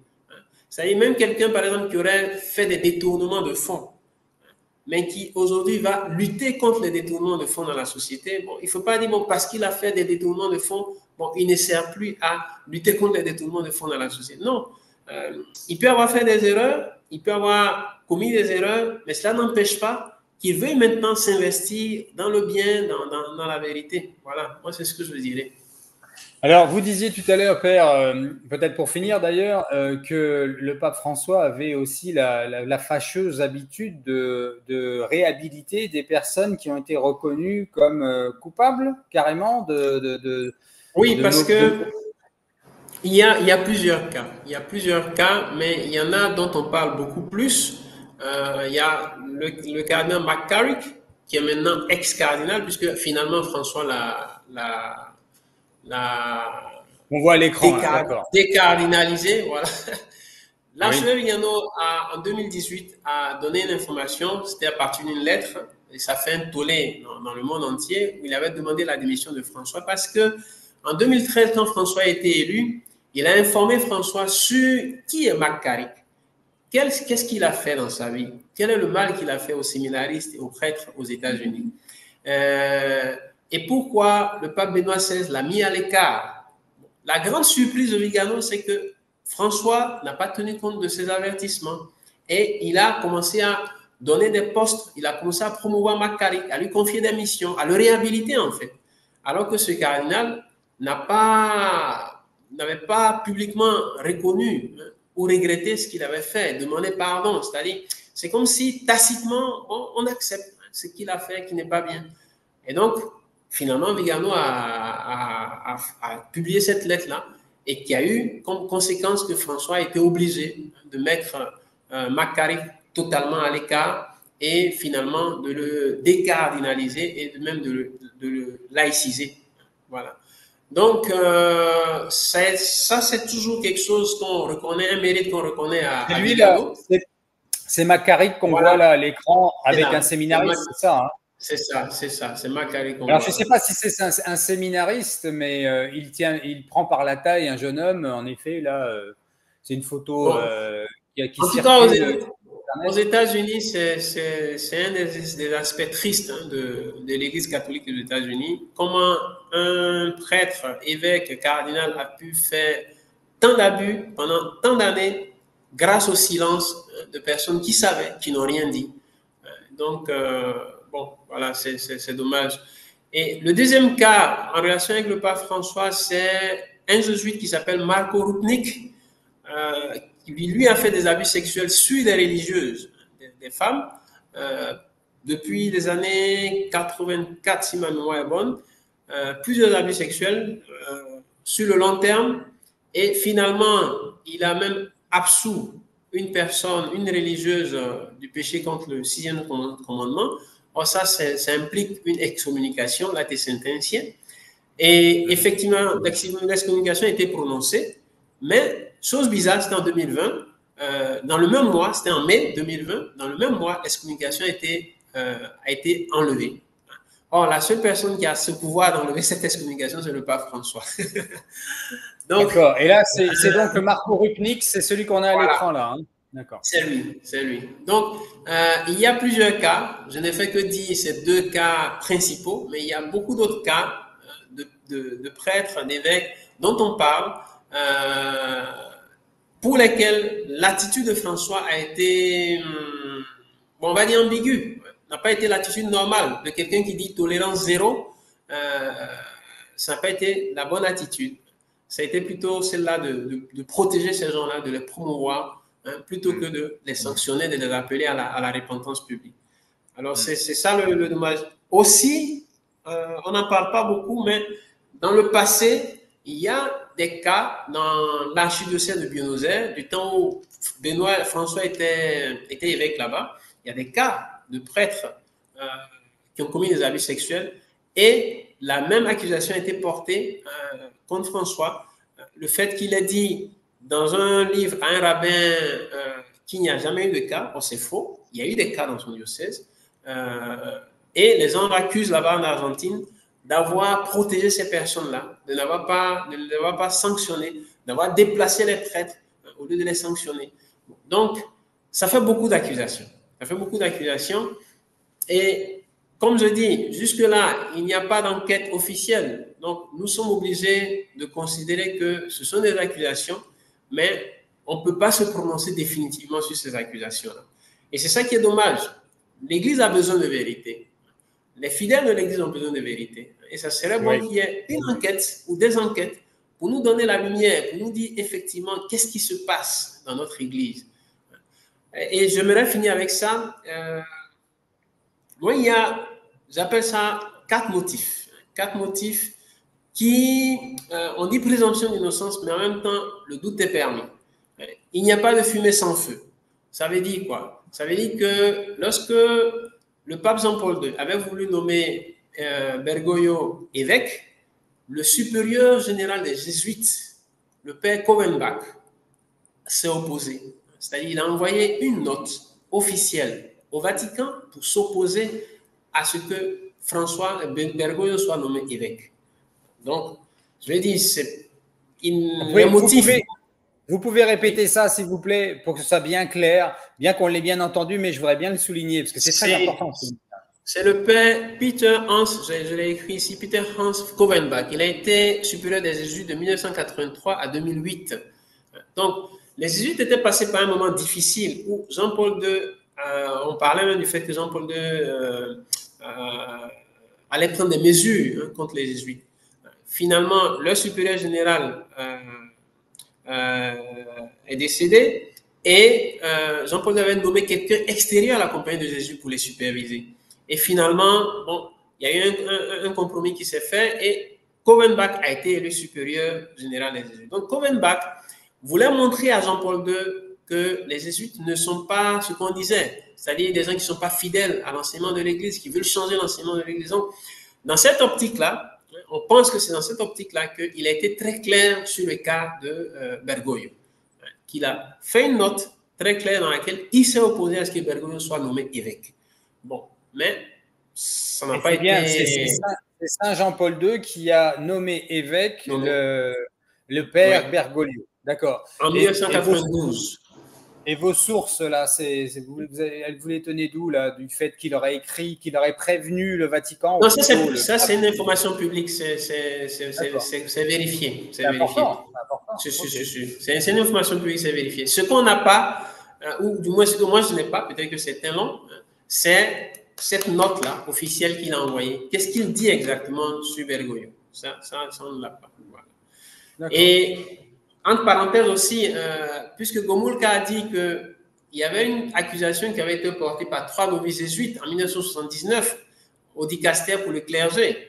Ça serait intéressant que le dicaster fouille dans ses archives et voit effectivement quel est le contenu de ces accusations-là. C'est-à-dire, je veux dire, pour une enquête, si on veut vraiment donner la vérité au peuple de Dieu, il y a possibilité de mener des enquêtes pour nous dire réellement qui est le pape François. Est-ce qu'effectivement les accusations qu'on entend circuler sont fondées ou pas fondées? Voilà. Donc, ça c'est la première idée. Pas de fumée sans feu. Pourquoi Covenbach s'est opposé? C'est important de chercher à savoir. Ex abundantia cordis os loquitur. De l'abondance de la bouche, de l'abondance du cœur, la bouche parle. C'est très étonnant que parmi les 10 erreurs de François dont on a parlé, hier, j'ai noté ça ici, 5 erreurs qui sont directement en relation avec la sexualité. 2016, Amoris Laetitia, c'est légaliser la sexualité pour certains divorcés ou mariés qui n'ont pas droit à la sexualité. 2018, hystérectomie, c'est légaliser une stérilisation directe, c'est-à-dire donner la possibilité à des personnes de s'enlever l'utérus et d'avoir la sexualité dans le péché, tout en pensant que ce n'est pas un péché.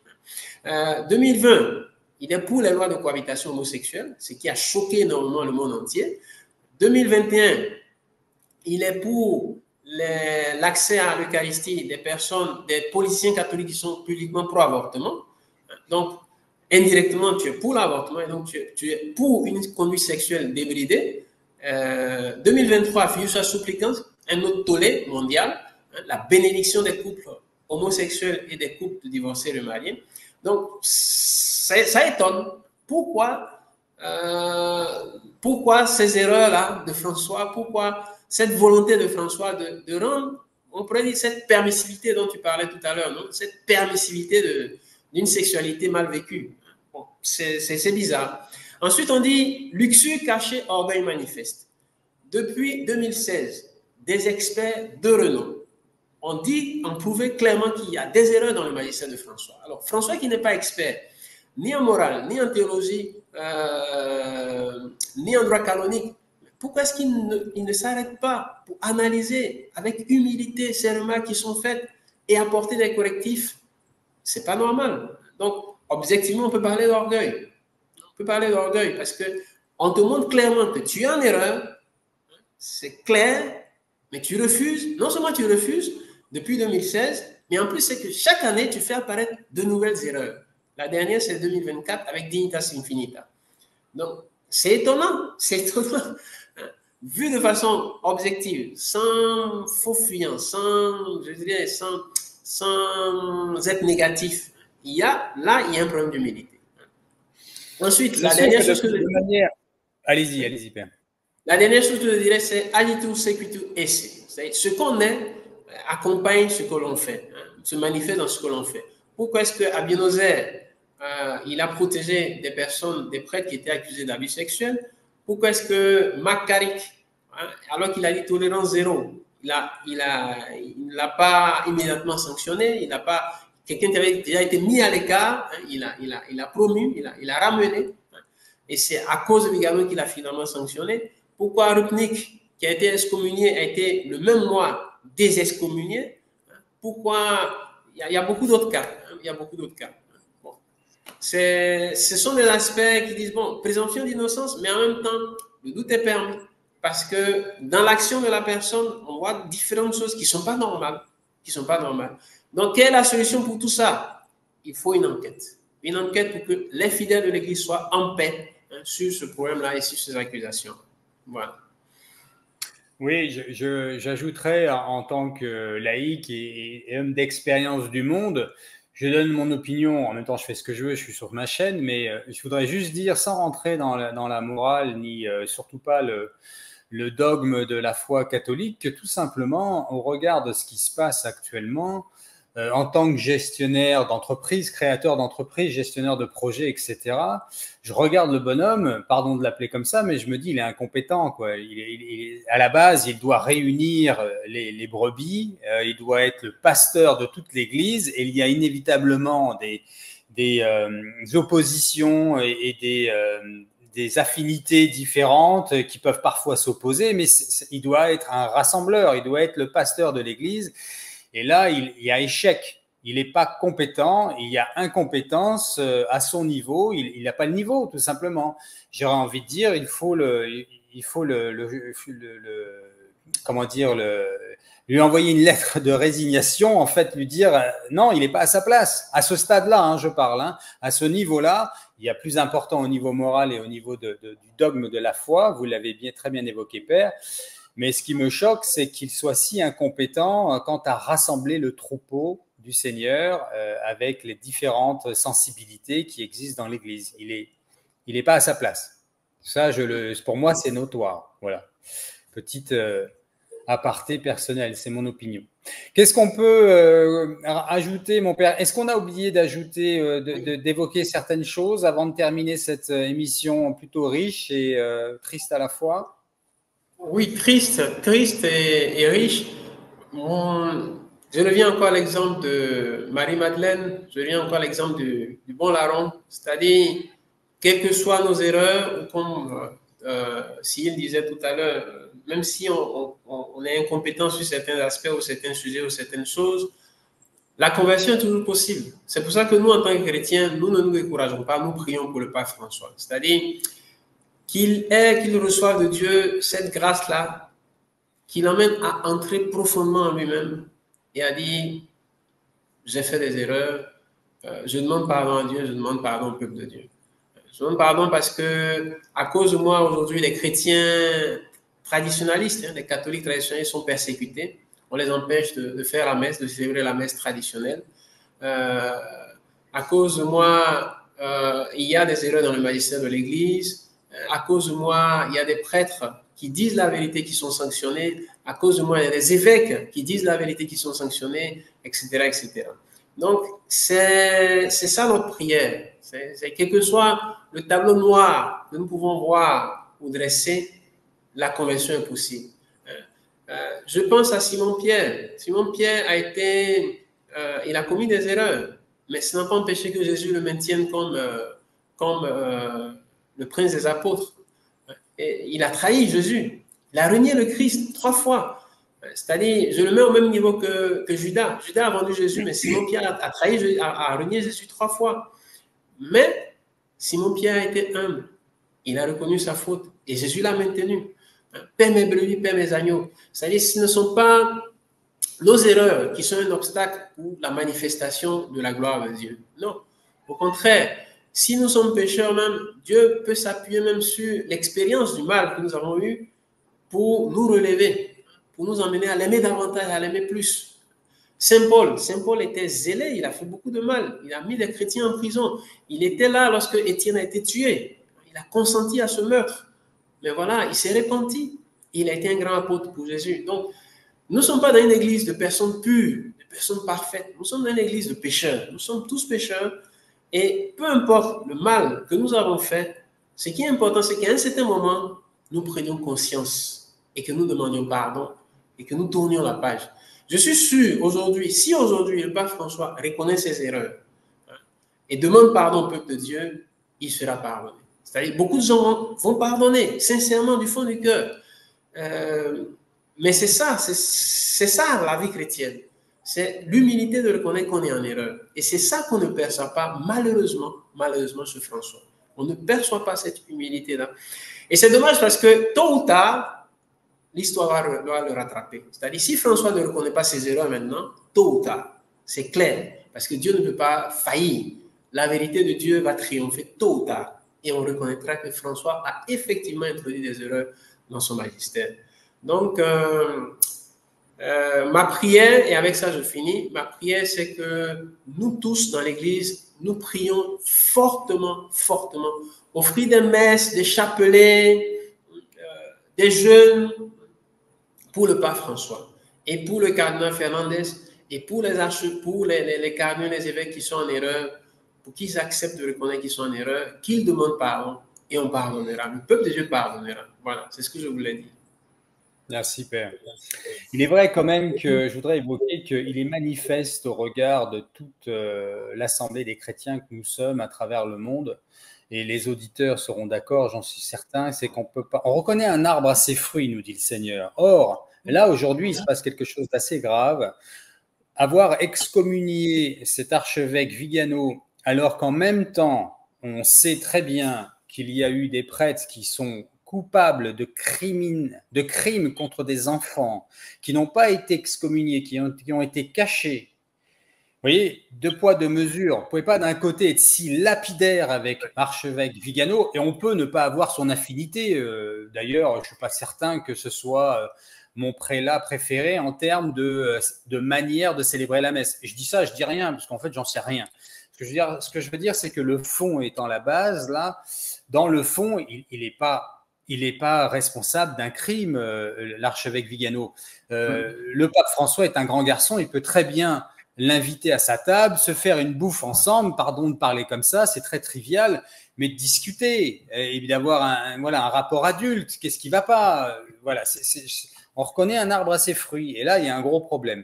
Le fait qu'il ait été aussi lapidaire avec l'archevêque Vigano, et d'un autre côté qui est du lest ou du laisser-aller avec des choses si graves que de s'en prendre et de faire du mal aux enfants, de laisser ou de mettre un couvercle sur des choses qui sont aussi graves.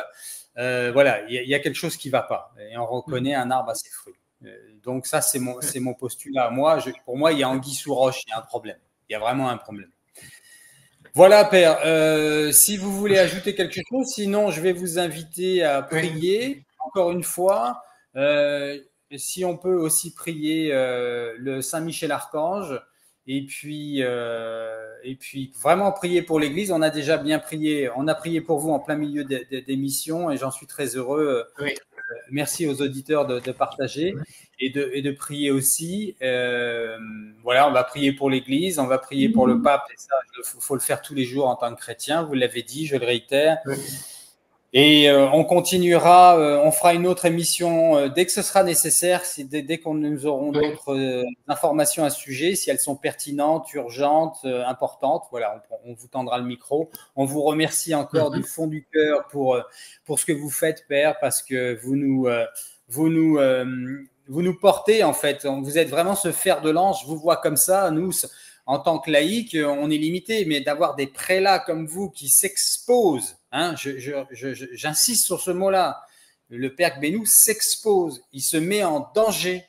C'est-à-dire que s'il y a vraiment des forces maléfiques dans l'Église, et il y en a d'évidence, il se met en danger pour l'amour du Christ et pour le peuple de Dieu, pour son Église, que nous sommes son corps. Donc, on a besoin de plus de prélats comme vous, Père Gbénou, et j'en appelle à tous les prélats qui regardent cette émission, tous les évêques. Soyez courageux. Arrêtez de vous comporter comme des mauviettes. C'est mon discours à moi, je viens du monde, mais ça suffit. Ok ? Si vous ne pouvez pas suivre le Christ, alors quittez l'Église. Mais sinon, tapez du poing sur la table. Je n'ai pas dit autre chose, je n'ai pas dit de mettre des coups de poing ailleurs. J'ai dit taper du poing sur la table et soyez des hommes debout, des chrétiens. Voilà. Merci à vous les évêques et aux prêtres de prendre vos responsabilités. Sinon, ciao, faites autre chose. Installez-vous dans le monde, mariez-vous avec des hommes si vous en avez envie, vous avez le droit aujourd'hui. Pardon de parler comme ça, mais il y a un moment, ça suffit, quoi. Moi, je ne suis pas venu dans l'église pour avoir les mêmes déceptions et les mêmes choses horripilantes que nous avons dans le monde. Hein, j'ai découvert l'église en découvrant l'évangile du Seigneur à travers Françoise Dolto, pour ceux qui ne sont pas au courant. J'avais 21 ans et ça m'a... Mon âme s'est mise à respirer. Je dis enfin quelqu'un qui ne ment pas. Donc, je ne suis pas venu dans l'église pour tomber sur des menteurs après menteurs. Et malheureusement, il y a beaucoup trop, et je finirai là-dessus, il y a beaucoup trop de prélats qui manquent de courage et qui sont des couards. Alors, dans le monde, moi, j'ai baigné avec ces gens-là et j'en fais partie. Mais dans l'église, non. Dans l'église, non. C'est terrible. Et n'oubliez pas, vous, les prélats, que vous vous sauvez uniquement en nous sauvant, nous, en nous donnant la parole de vie qui est le Seigneur. Vous êtes un autre Christ d'une certaine manière. C'est comme ça que vous sauvez, en nous donnant la vraie nourriture, en crucifiant votre vie avec le Christ. Ce n'est pas donné à tout le monde, mais vous avez eu votre séminaire, vous avez eu votre discernement. On ne vous a pas obligé à devenir prélat. Avec tout l'amour que je vous porte. Et je porte beaucoup d'amour et je prie pour les prêtres tous les jours, particulièrement ceux qui ne sont pas en état de grâce. Voilà, je me tais. Merci, Cyril. Merci pour ton courage. Hein. C'est courageux aussi de dire ces choses-là parce que ce sont des choses importantes. Donc, nous allons prier. On finit avec ça. Il faut que tout le monde vraiment reste focus sur ça hein, parce que c'est l'élément le plus important, la prière. Prions, prions, prions. La Vierge Marie ne fait que demander cela dans ses différentes apparitions. Prions. Prions pour l'Église, prions pour le pape François, prions pour les évêques, prions pour les cardinaux. Donc là, nous allons prier un Je vous salue Marie et comme Cyril a demandé, la prière à Saint-Michel Archange. Voilà. Merci Père. Au nom du Père et du Fils et du Saint-Esprit. Amen. Amen. Je vous salue Marie, pleine de grâce, le Seigneur est avec vous. Vous êtes bénie entre toutes les femmes, et Jésus, le fruit de vos entrailles, est béni. Sainte Marie. Sainte Marie, Mère de Dieu, priez pour nous pauvres pécheurs, maintenant et à l'heure de notre mort. Amen. Saint Michel Archange, défendez-nous dans le combat. Soyez notre secours contre la malice et les embûches du démon. Que Dieu lui fasse sentir son empire, nous vous en supplions. Et vous, princes de la milice céleste, repoussez en enfer par la force divine Satan et les autres esprits mauvais qui rôdent dans le monde en vue de perdre les âmes. Amen. Amen. Alors, je peux donner la bénédiction oui. à tout le monde. Attendez, je vais mettre... voilà. Oui. Je me mets à genoux. Merci, Père. Merci. Le Seigneur soit avec vous. et avec votre Et, esprit. La bénédiction de Dieu Tout-Puissant, le Père, le Fils et le Saint-Esprit descendent sur vous et demeurent à jamais. Amen. Merci, Bon, Père. loué soit Jésus-Christ. Alléluia. Loué soit Alléluia. Jésus-Christ. Merci, Père Gbenou, on vous aime. Rien. On vous aime très fort et on vous Merci remercie de beaucoup. tout cœur pour ce que vous faites pour nous. Merci. Soyez vaillants, Merci beaucoup. courage, merci. Merci. Allez, on se dit à bientôt. À très bientôt, les amis, et partagez bien ça, c'est très important. Merci à tous. Ô Marie conçue sans péché, priez pour nous qui avons recours à vous. Soyez bénis de Dieu.